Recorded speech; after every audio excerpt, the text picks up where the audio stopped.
말씀 보도록 하겠습니다. 말씀은 마가복음 10장 42절부터 45절입니다.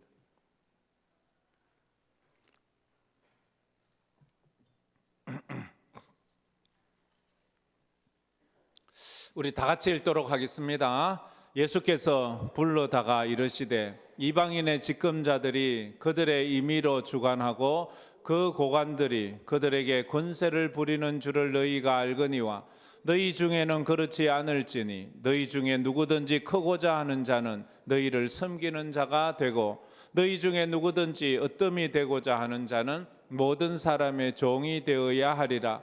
인자가 온 것은 섬김을 받으려 함이 아니라 도리어 섬기려 하고 자기 목숨을 많은 사람의 대속물로 주려 함이니라. 아멘. 오늘은 2026년도 재직과 다른 사역자들을 세웠기 때문에 또 이런 제목으로 말씀을 나누려고 합니다. 섬길 것인가, 섬김을 받을 것인가 하는 제목입니다. 제자는 섬김을 받기 위해서 부름받은 자가 아니라 섬기기 위해서 부름받은 것입니다. 내가 남보다 좀 더 여유가 있고 내가 남보다 더 가진 것이 있다면 그것이 보이는 것이든 보이지 않는 것이든 그것으로 우리는 섬기라고 부름을 받았음을 알아야 합니다. 로버트 그린리프라는 사람이 쓴 책이 있는데요. 서번트 리더십이라는 그런 책입니다. 이 책이 리더십 책에서는 그래도 많이 알려진 책입니다. 그 책에서 말하기를 먼저 섬기는 자가 되라. 리더가 되려고 하는 자는 먼저 섬기는 자가 되라. 그렇게 말했습니다. 우리가 리더가 되는 동기가 무엇이냐가 중요합니다. 내가 리더가 되는 것은 권력을 추구하는 것이 아니라 타인을 돕고 타인을 성장시키는 것이 리더이다라고 이렇게 말합니다. 그러면서 그린리퍼는 그의 책에서 헤르만 헤세가 지은 동방 순례라는 그 책의 이야기를 하나 끌고 와서 이 책의 소개를 하고 있습니다. 많은 사람들이 동방으로 순례를 갔어요. 여행도 갔어요. 탐험도 갔어요. 사람들이 동방으로 가는 이유는 첫 번째가 진리를 찾아서 가는 사람들이 많았어요. 동방에는 무슨 진리가 있는 것처럼. 그리고 또 하나는 동방으로 가는 사람들은 부자가 되기 위해서 갔어요. 가면 금도 있고 보물들을 가져올 수 있다고 생각해서 사람들은 그 동방으로 가서 진리를 찾고 또 이렇게 부가 되기 위해서 보물을 찾아 떠나갔습니다. 그렇게 순례단 일행이 꾸려졌고 그 순례단 사람 중에는 레오라는 사람이 같이 포함되어 가게 되었습니다.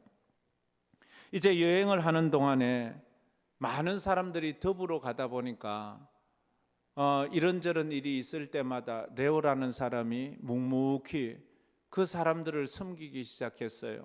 남들은 별로 원치 않지만 이 사람이 가서 솔선수범하면서 섬기는 일에 열중했어요. 그래서 사람들은 생각을 했습니다. 저 사람은 우리 순례자들을 섬기라고 여기에 보낸 하인이 모양이다. 그래 생각하고 무슨 일만 있으면 그 사람에게 부탁을 했어요. 좀 먹을 것 좀 갖다 주실래요?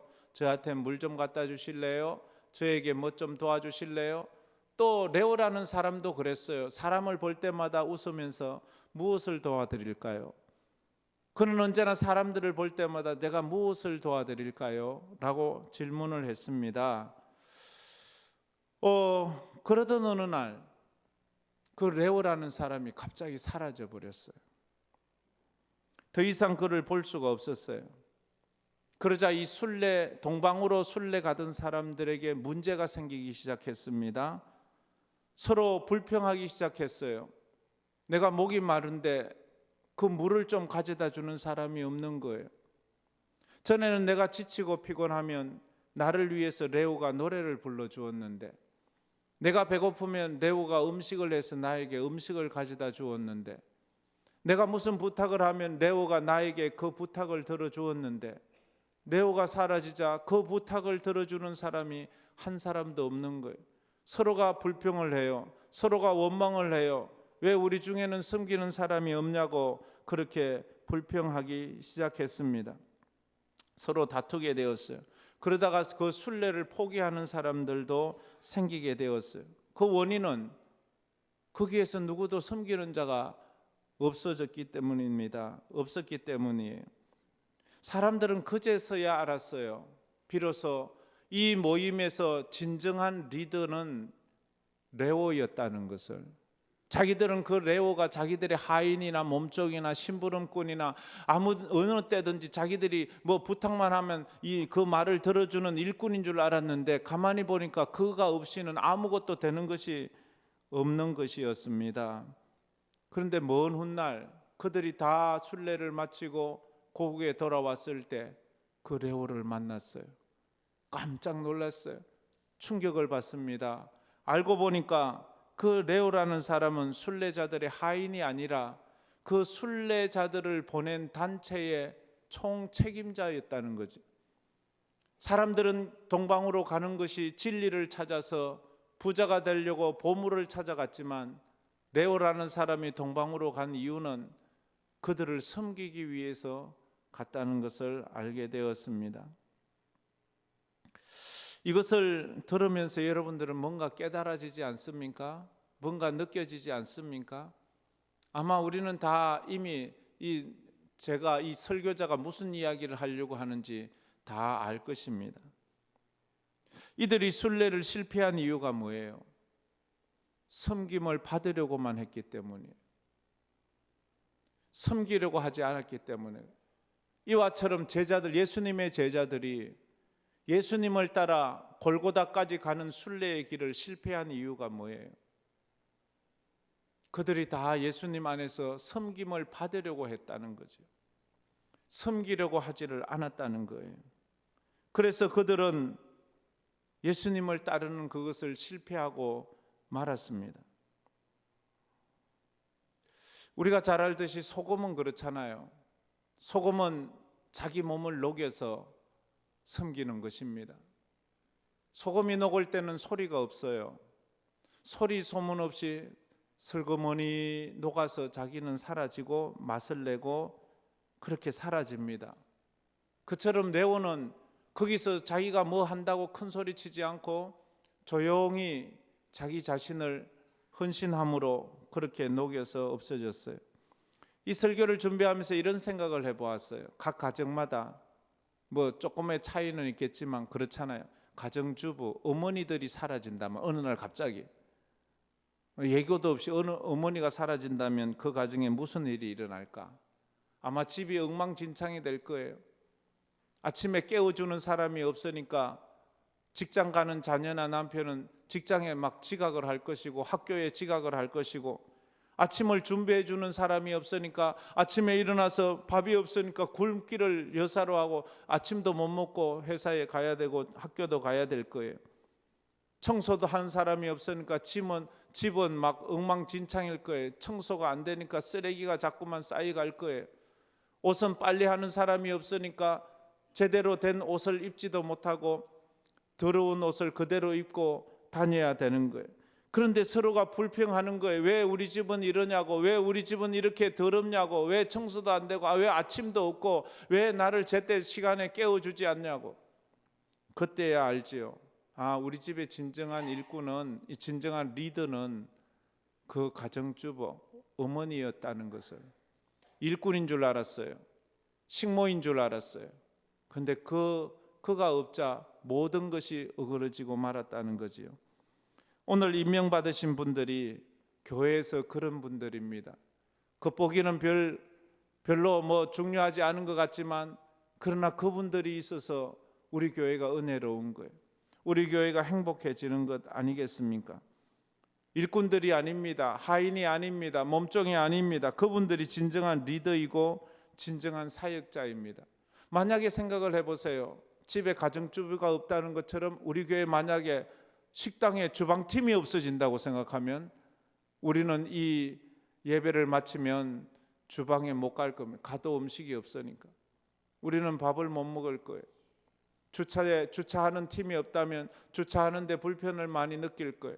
찬양대가 없다면 우리는 아름다운 선율의 찬양을 듣지 못할 거예요. 이분들이 예배의 리더들이라는 것을 우리는 알아야 합니다.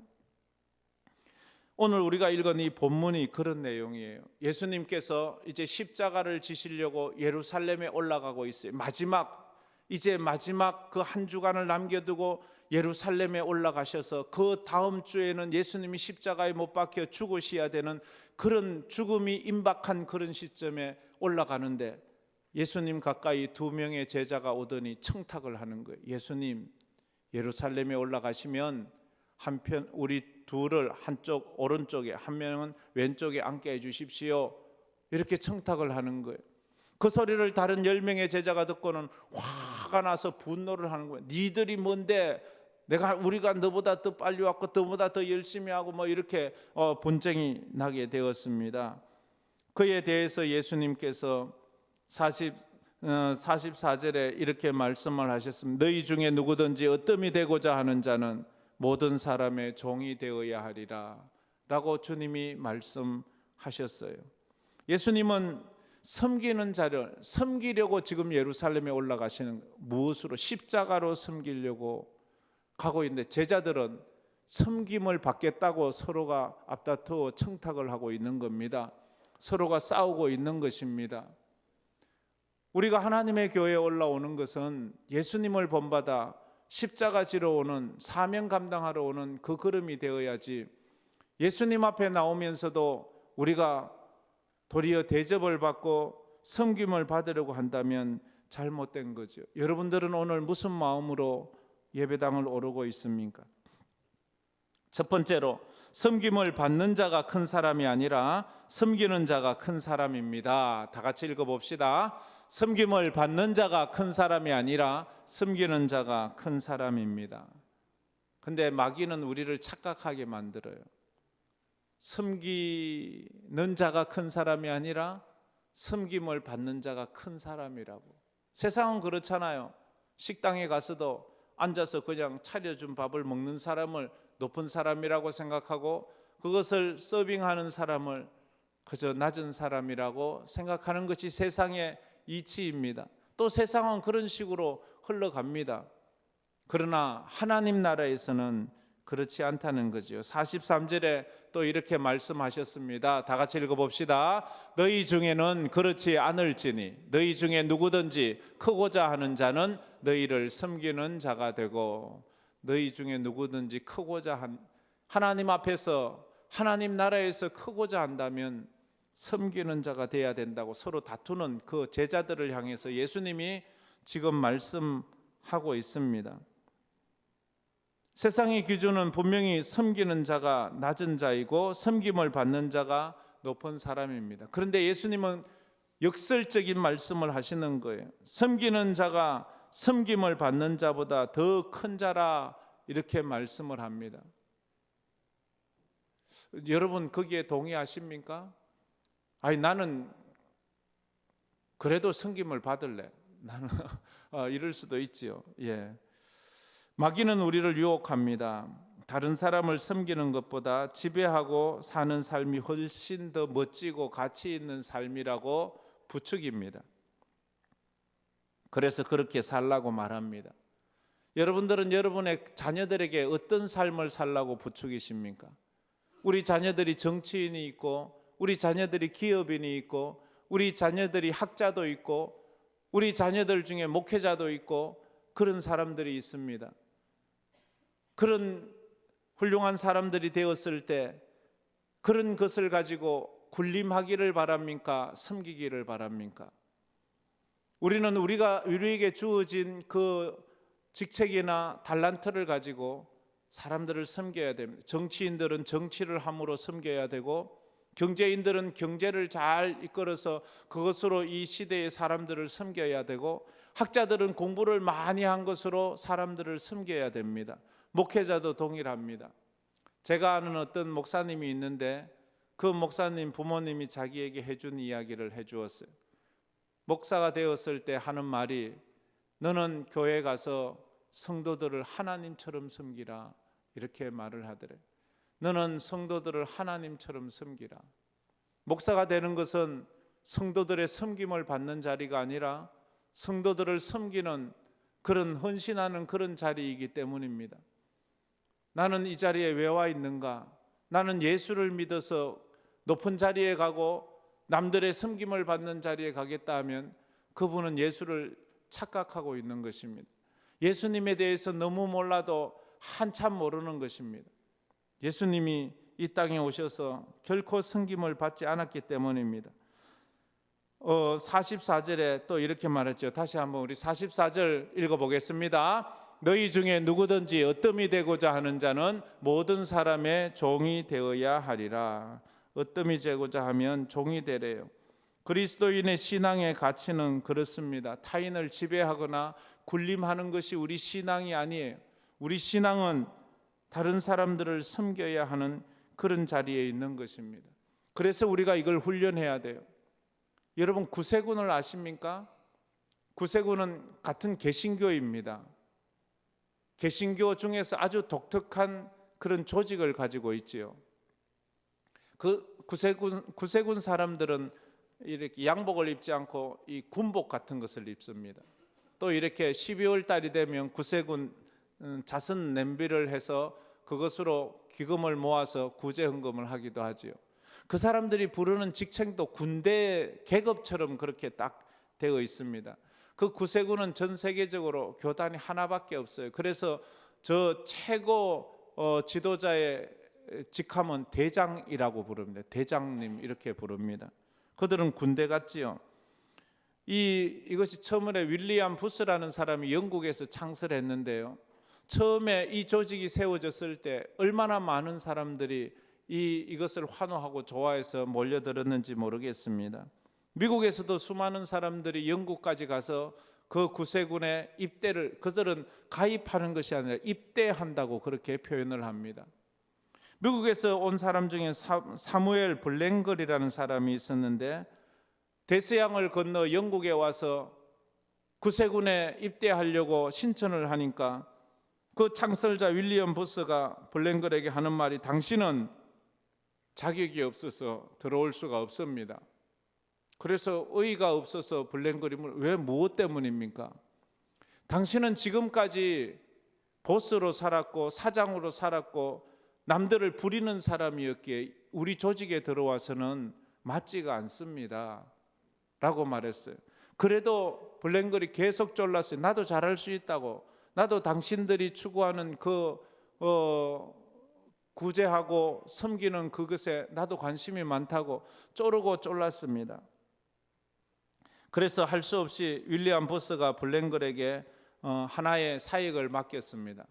거기에 입대한 그 군사들의 구두를 닦는 일을 맡겼습니다.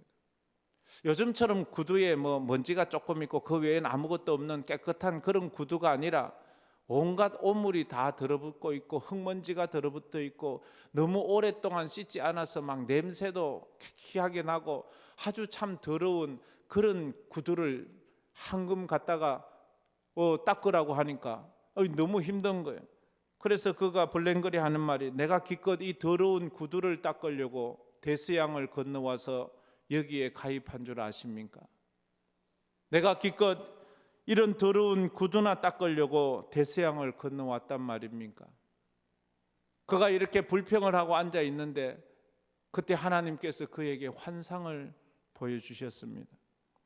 어떤 환상인가 하면 예수님께서 무식하고 거칠고 투박한 어부들의 더러운 발을 씻기고 있는 그 모습을 보았습니다. 예수님께서 예수님의 제자들 어부들의 발을 씻기기 위해 제자들 앞에 무릎을 꿇고 대야에 물을 떠와서 그들의 더러운 발을 하나하나 씻어주는 그 과정을 보면서 블랭걸은 거기서 엎드려 회개를 했습니다.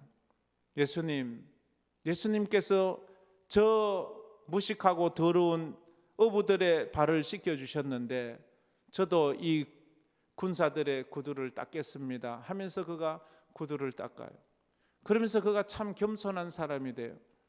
그래서 블랭걸이 이제 후에는 미국인으로서 최초로 구세군의 감독이 돼요. 그래서 미국인들 구세군 사람들에게는 굉장히 유명하고 본받는 훌륭한 사람이 되었습니다. 그래요. 우리는 어떤 사람이 되기를 위해서 지금 내가 돈을 벌고 공부를 하고 사업을 하고 애를 쓰고 있느냐? 나는 그것을 가지고 사람을 섬기기를 원하는가? 나는 그것을 가지고 이 땅에서 나 하나의 편의만 가지고 살려고 하는가 생각을 해보아야 합니다. 두 번째로 섬길 것인가 섬김을 받을 것인가, 오늘 이 결단을 해야 되는데요. 다 같이 한번 읽어봅시다. 섬길 것인가 섬김을 받을 것인가. 섬길 것인가 섬김을 받을 것인가. 사탄은 우리에게 유혹합니다. 남을 짓눌러서라도, 남을 짓밟아서라도 남들 위에 군림하면서 사는 높아지는 삶을 살라고. 그러나 반대로 예수님은 우리에게 또 말씀하십니다.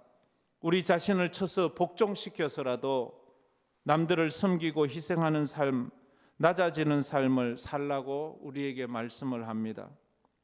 어떻게 섬겨야 된단 말입니까? 나는 가진 것도 없고, 나는 배운 것도 없고, 나는 몸도 건강하지 못하고, 나는 할 수 있는 것도 없는데 나 같은 사람이 뭘 한단 말입니까?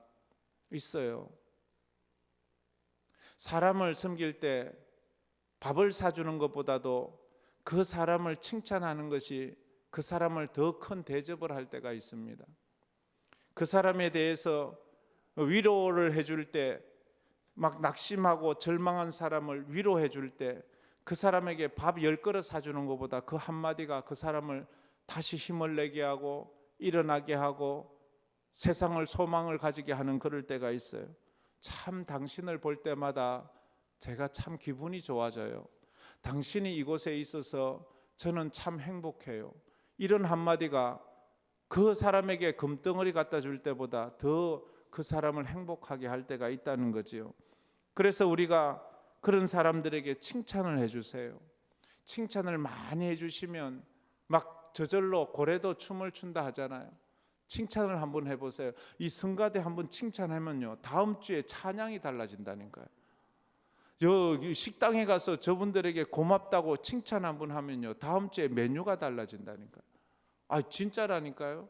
저 카페에 가서 칭찬 한번 해보세요. 그러면 커피 공짜로 줄지도 몰라요. 아니, 그게 그렇잖아요. 사람이 그 말 한마디에 기분이 참 좋아질 수가 있다는 거지요. 위로하고 격려하고 세워주고 그런 것을 하세요. 내가 뭐 가진 것은 없지만 내가 그렇게 칭찬하면 얼마나 좋겠습니까? 세상은 남들을 얼마나 부리고 있느냐를, 남들에게 얼마나 섬김받고 있느냐를 그의 성공의 척도로 삼지만 예수님은 그렇지 않았어요. 남들을 네가 얼마나 섬겼느냐, 남들을 위해서 네가 얼마나 희생했느냐를 그의 성공의 척도로 주님은 보시는 거예요. 남들은 아무도 돌아보지 않는 고아와 과부들을 돌아보고, 남들은 찾아가기를 거부하는 감옥이라도 찾아가서 그들을 위로하고 격려했을 때 네가 세상에서 나를 알아주지 않았느냐. 제가 언제 그랬어요, 예수님? 네가 그렇게 돌아본 가난한 사람들, 소외된 사람들, 병든 사람들, 그게 나였다라고 그렇게 말씀하기 때문입니다. 예수님은 직접 제자들의 발을 씻겨주심으로 섬김의 본을 보여주셨어요. 그러므로 섬기지 않고는 제자가 되지 못합니다. 섬기지 않고 제자 되는 법은 없어요. 예수님의 제자가 되기를 원한다면 섬기세요. 그것이 힘들고 어렵고 외롭다는 것을 우리는 잘 압니다. 우리가 영혼을 구원하려면 목숨까지 내려놓는 섬김이 있어야 돼요. 예수님께서 자기 목숨을 내어놓는 섬김으로 우리를 구원해 주셨잖아요. 그래서 목숨을 건 섬김을 볼 수 있어요. 우리가 누군가를 전도하기를 원한다면, 하나님 앞에 나오기를 원한다면 그 사람을 섬김으로 모셔오세요. 그 사람을 부리듯이, 그 사람을 강요함으로, 그 사람이 억지로 오면 말을 물가로 끌고 올 수는 있지만 물을 먹일 수는 없잖아요. 이곳으로 모셔오는 것으로 끝나는 것이 아니라 이곳에 와서 예수를 만나게 하는 것이 진정한 섬김이 있는 사람의 모습입니다. 1차 세계대전 때의 이야기예요. 1차 세계대전 때 참여했다가 부상을 입었어요. 다리를 다쳤어요. 그러니까 다리를 저는 절름발이가 되었습니다. 이 사람이 자기 인생을 한탄하다가 수도사가 되기 위해서 수도원을 찾아갔습니다.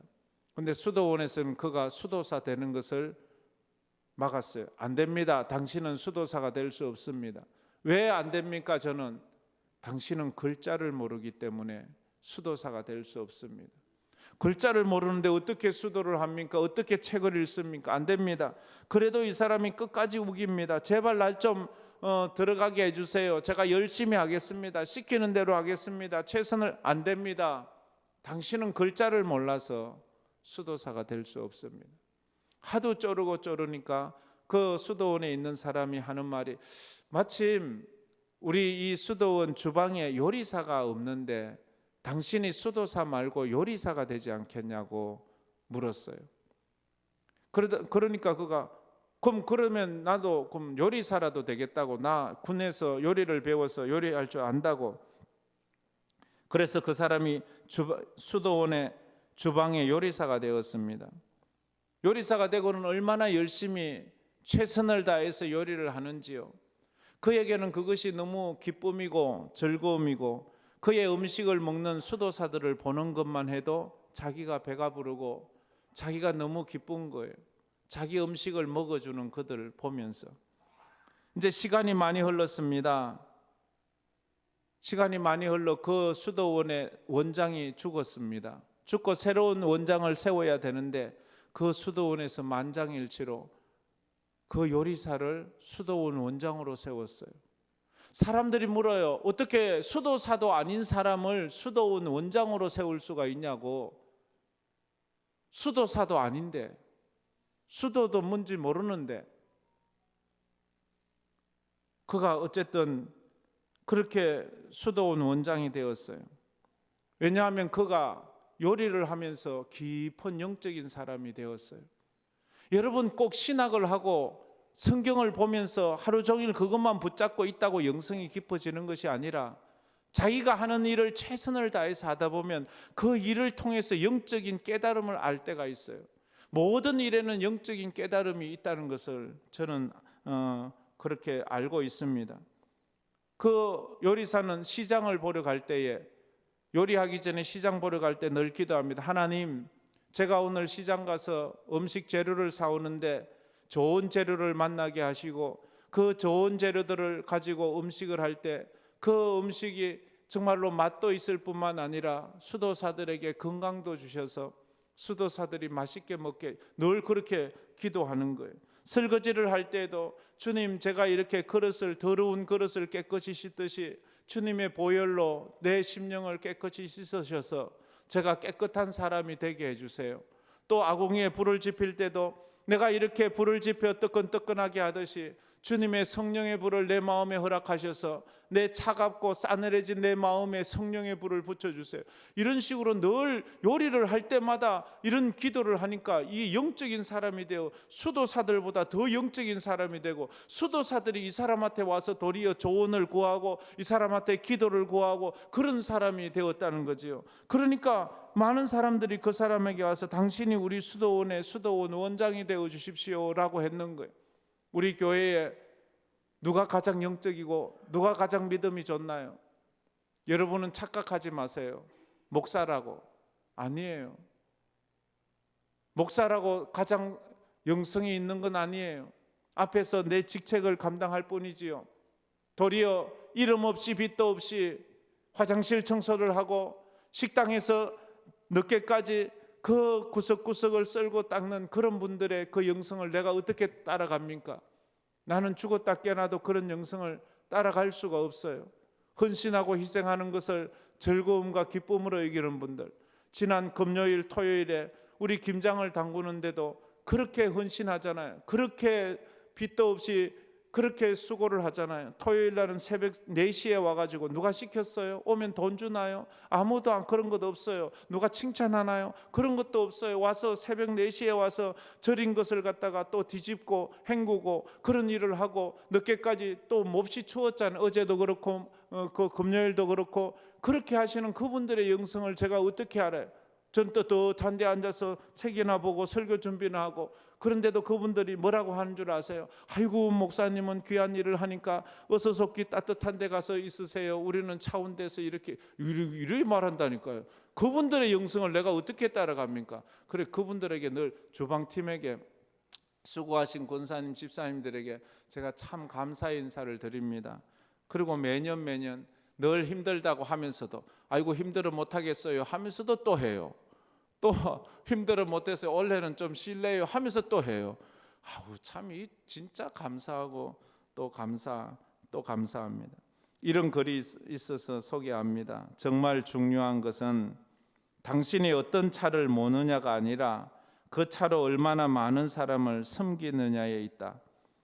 정말 중요한 것은 당신이 얼마나 좋은 집에 사느냐가 아니라 얼마나 많은 사람들을 초대해서 섬기는 자에 있다. 그리고 또 있지요. 정말 중요한 것은 당신이 무엇을 가졌느냐가 아니라 가진 것으로 얼마나 섬겼느냐에 있다. 정말 중요한 것은 당신이 얼마나 좋은 교회에 다니느냐가 아니라 당신이 얼마나 좋은 성도냐에 달려 있다라고 했습니다. 제가 저렇게 한번 적어보았는데 다 같이 한번 읽어봅시다. 정말 중요한 것은 당신이 무엇을 가졌느냐가 아니라 가진 것으로 얼마나 섬겼느냐에 있다. 당신이 얼마나 좋은 교회에 다니느냐가 아니라 당신이 얼마나 좋은 성도냐에 달렸다라고 했습니다. 여러분들은 남에게 섬김을 받고 있습니까? 아니면 남을 섬기고 있습니까? 가정에서, 세상에서, 교회에서 우리 모두 섬기는 우리 성도들 되기를 주의 이름으로 축복합니다. 이 말씀 생각하면서 우리 찬양 한번 불러보도록 하겠습니다.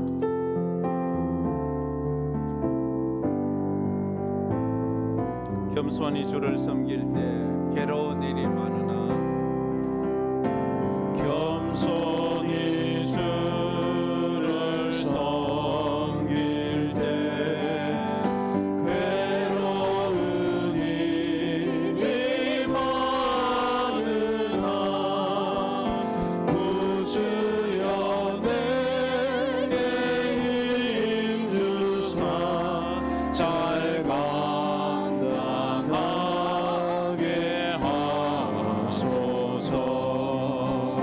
인자한 말을 가지고 사람을 감화시키며 갈 길을 잃은 무리를 잘 인도하게 하소서. 그 주의 귀한 인내는 깨달아 알게 하시고 굳건한 믿음 주셔서 늘 승리하게 하소서. 장래의 영광 비추사 소망이 되게 하시며 구주와 함께 살면서 참 평강 얻게 하소서. 우리 다 같이 말씀을 생각하면서 눈을 감고 손을 모아 기도했으면 좋겠습니다. 여러분은 섬김을 받는 것을 좋아합니까? 남을 섬길 때 기분이 좋습니까? 대부분은 아마 섬김을 받을 때가 좋을 것입니다. 우리가 힘들고 지칠 땐 한 번씩 섬김을 받기도 해야 합니다. 그래야 힘이 나거든요. 그리고 힘을 내서 또 남을 섬겨야 하기도 합니다. 먼저 섬기라고 했습니다. 동방술래에 나오는 레오처럼 자기는 하인이 아닌데 남들이 하인이라 착각할 정도로 그에게 부탁을 하고 그에게 모든 것을 시켰습니다. 그럼에도 그는 묵묵히 그 일을 했습니다. 우리 주님은 이 땅에 종으로 오지 않았습니다. 하인으로 온 것이 아닙니다. 왕으로 오셨습니다. 그럼에도 그분은 섬기셨습니다. 우리가 이제 사명자로 직분자로 세움을 받았습니다. 하나님, 제가 섬기는 자가 되게 하시고 섬길 수 있는 믿음과 체력과 여건을 주셔서 정말로 하나님께 영광 돌리게 해달라고 우리 다 같이 통성으로 기도하며 나가겠습니다. 아버지 하나님 감사합니다. 오늘도 저희들이 주님 앞에 나왔습니다. 아버지 하나님, 오늘은 저희들이 2026년도를 섬길 재직과 현재 사역자를 임명했습니다. 우리가 그리스도인이 된다는 것은 그리스도를 닮아가야 되는 그 삶을 섬김을 받으려고 온 것이 아니라 아버지 자기의 몸을 드려 하나님 앞에서 아버지 하나님 십자가에 아버지 뒤 속의 제물로 하나님 우리에게 귀한 섬김의 아버지의 그 영광을 우리에게 본을 보여주셨던 것처럼 하나님 아버지, 우리도 섬기는 자리에 있게 하여 주시옵소서. 예수님을 본받기를 원합니다. 예수님처럼 섬기는 자가 되기를 원합니다. 그 낮은 자리에서 섬기고 주의 몸된 교회를 위해서 섬기고 아버지는 믿음으로 아버지 섬김에 나아갈 때 주님이 몸된 교회가 아버지 아름다운 섬김의 공동체가 될 줄 믿사오니 하나님 아버지, 우리 모든 성도들이 그 주님께서 우리들에게 이야기하신 그 섬김의 영성을 허락하여 주시옵소서. 인자가 온 것은 섬김을 받으려 함이 아니라 도리어 섬기려 하고 자기 목숨을 많은 사람의 대속물로 주려 함이니라. 주님 말씀하셨습니다. 주님은 이 땅에 주님의 목숨으로 우리 같은 죄인들을 섬기러 오셔서 우리를 구원해 주셨습니다. 우리가 주님의 제자로서 살아갈 때에 아버지 하나님, 어리석은 제자들처럼 내가 우의정, 내가 좌의정 되는 것에 꿈을 꾸는 것이 아니라 하나님 앞에서 예수님처럼 섬기는 삶을 삶으로 우리 인생이 더 복되게 하시고 하나님께 영광 돌리는 우리 인생이 되게 하여 주시옵소서. 예수님께서 거칠고 투박하고 더러운 제자들의 발을 씻기실 때 무릎 꿇고 그렇게 씻기셨다 하는데, 아버지 하나님, 우리가 이 땅을 살아가면서 우리가 이 땅에서도 서로를 섬길 수 있는 그런 은혜를 주시고, 특별히 올해 섬겼던 우리 귀한 분들을 축복하시고 하나님께서 그들의 섬김 위에 더 큰 은혜로 부어주시고, 내년도에 임명받으신 분들 마음이 힘들지 않게 하시고 상황이 어렵지 않게 하시고 하나님 앞에서 주신 사명을 따라 믿음으로 쫓아가는 우리 모든 아버지 하나님 임명자들이 되게 하여 주시옵소서. 지금은 우리 주 예수 그리스도의 은혜와 우리 하나님 아버지의 무한하신 사랑하심과 성령님의 감화 감동 위로 충만하심이 직분자로 세움을 받고, 아니 그리스도인으로 부름받은 그 자체가 예수님을 닮아 섬겨야 될 삶임을 알고 이 땅에서 이제 가까운 사람들도 섬기고 선교지도 섬기고 이웃도 섬기고 가난한 사람들도 섬기고 내 힘 닿는 대로 섬기며 살아가기로 마음에 다짐한 우리 모든 성도들 머리 위에, 흩어진 11가정 선교사들 위에, 해외로 타지로 군문에 가 있는 우리 성도들 위에, 지금도 병마와 싸우고 신음하는 우리 성도들 그 아픔 위에 이제로부터 영원토록 함께 있을지어다. 아멘.